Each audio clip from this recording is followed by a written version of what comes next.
Hi అండి, నమస్తే. అందరూ బాగున్నారా? ఇవాళ కాకరకాయ కూర అండి. కాకరకాయ ముందుగాను ఇవి చెక్కుకి చేసుకొని వాటర్లోనే శుభ్రంగా కడుక్కోవాలండి. శుభ్రం కడుక్కున్నాక కాకరకాయ ముక్కలు చిన్న చిన్నగా కోసుకోవాలి. స్టవ్ వెలిగించుకొని మూగుడు పెట్టుకుని మూగుడులోనే ఆయిల్ వేసుకున్నాక ఆయిల్ మరిగినాక ఉల్లిపాయ ముక్కలు వేసుకోవాలి. ఉల్లిపాయ ముక్కలు ఏగుతూ ఉంటాయి కదా, ఒక నిమ్మకాయ అంత సైజు బెల్లం ముక్క తీసుకోవాలి, తురుముకోవాలి. నిమ్మకాయ అంత సైజు చింతపండు తీసుకోవాలి. చింతపండు తీసుకున్నాక శుభ్రంగా వాటర్ వేసుకొని 2 సార్లు కడుక్కోవాలి. ఇసుక ఉంటుంది, ఇసుకంతా పోయినాక చింతపండు నానబెట్టుకోవాలి. ఉల్లిపాయలు మగ్గిపోయినవి 1 స్పూను పసుపు వేసుకోవాలి.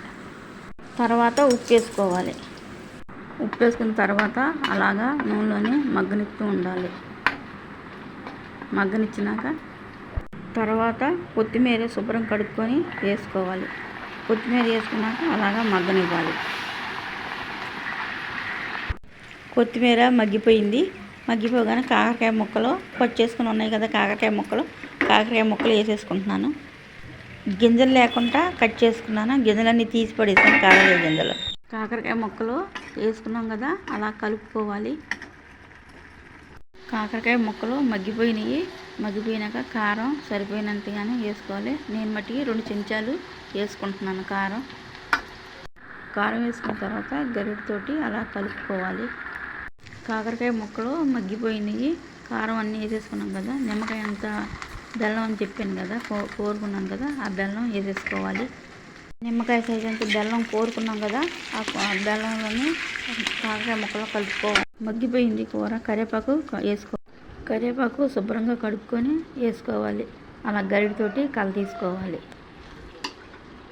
కాకరకాయ కూర మగ్గిపోయింది. చింతపండు గుజ్జుగా పిసుక్కున్నాం కదా, అలాగా పోసుకోవాలి. పోసుకున్నాక గరిటెతోటి కల తీసుకోవాలి.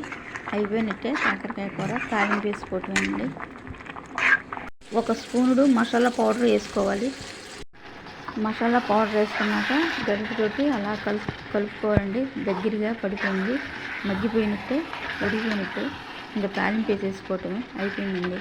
ఎల్లుల్లిపాయలు వేసుకొని ఎల్లుల్లిపాయలు గోల్డ్ రంగు వచ్చేసి వేసుకోవాలి. ఎల్లుల్లిపాయలు గోల్డ్ రంగు వచ్చేసినాయి. తర్వాత ఆవాలు వేసుకోవాలి. ఆవాలు కూడా వేగిపోయినాయి. పచ్చెనపప్పు వేసుకోవాలి. తర్వాత ఎండుమిరపకాయలు వేసుకోవాలి. జీలకర్ర వేసుకోవాలి.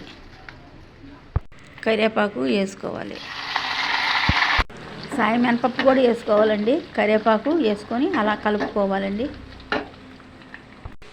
కాకరకాయ కూర మగ్గిపోయిందండి, ఉడికిపోయినట్టే. తాలింపు వేసుకున్నాం కదా, ఆ తాలింపు అనేది ఆ మూకుళ్ళ నుంచి ఈ మూకుళ్ళలోకి వంపేసుకోవాలి. వంపేసుకున్నాక గరిటెతో కల తీసుకోవాలి. తాలింపు వేస్తాం కదండి, తాలింపు వేసినాక గరిటెతోటి అలా కలుపుకోవాలి. కాకరకాయ కూర అయిపోయిందండి. మీరు కూడా ట్రై చేయండి, చాలా బాగుంటుంది.